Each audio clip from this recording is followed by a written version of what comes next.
Ito ang tinatawag na literal na leche flan. Napakasarap ito, bes. Ayan. Kung paano iluto, abay hanapin nyo na lang sa aking long video dyan sa Ate Bes TV. So, hindi pala ako nagluto nito at yung panganay ko ang nagluto. So, sinisilip ko lang kung tama yung pagkakaluto niya. Dahil exaggerated si Ate Bes at bida-bida, syempre, kailangan kong check upin ang kanyang luto. At tatakpan mo yan. Make sure na nakasindi ang kalan. Ayan, nakasindi nga siya, Bes.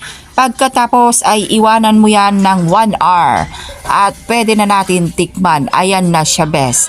Ang moment of truth ng leche flan nung aking panganay.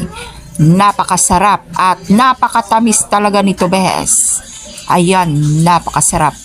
Lasapin mo ang tamis hanggat hindi ka nagkakaroon ng sakit ng diabetes.